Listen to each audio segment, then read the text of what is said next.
ఇప్పుడు చూస్తున్న ఈ గింజలు రష్యాలో జనాలు ఆనందంగా ఆరోగ్యం కోసం తినే డ్రై ఫ్రూట్స్. ప్రపంచవ్యాప్తంగా మంచి పేరున్న ఈ గింజలు ఇప్పుడు మృత్యువుకు పర్యాయ పదంగా మారాయి. అలా మార్చాడు ఈ యుద్ధ పిపాసి పుతిన్. ఈ గింజల పేరిట అతి భయానక మిసైళ్లను తయారు చేసి తన అమ్ముల పొదిలో ప్రయోగానికి సిద్ధం చేశాడు.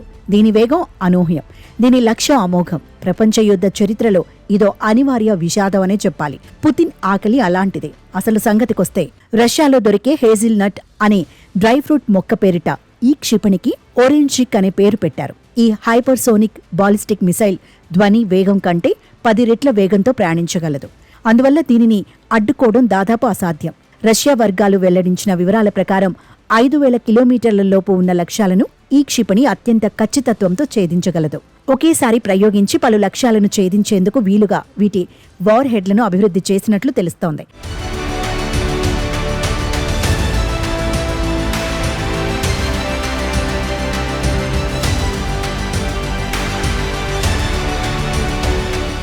కనీసం 6 నుంచి 8 న్యూక్లియర్ లేదా కన్వెన్షనల్ వార్ హెడ్లను మోసుకెళ్లగలిగే సామర్థ్యం వీటికి ఉంది. మరోవైపు అమెరికా రక్షణ శాఖ దీనికి విరుద్ధమైన ప్రకటన చేసింది.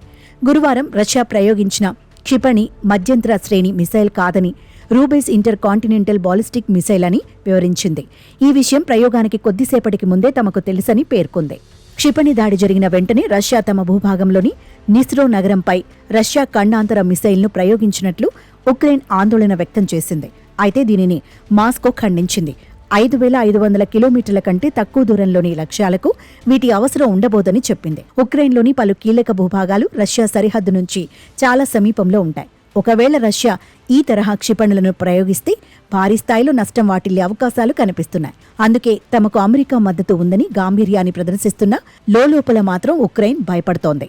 ఉక్రెయిన్తో సహా అవసరమైతే ఇతర దేశాలపైన ఆ తరహా క్షిపణులను ప్రయోగిస్తామని పుతిన్ హెచ్చరించిన నేపథ్యంలో పశ్చిమ దేశాల్లో ఎలాంటి పరిస్థితులు ఏర్పడతాయోనని ప్రపంచ దేశాలు ఆందోళన వ్యక్తం చేస్తున్నాయి.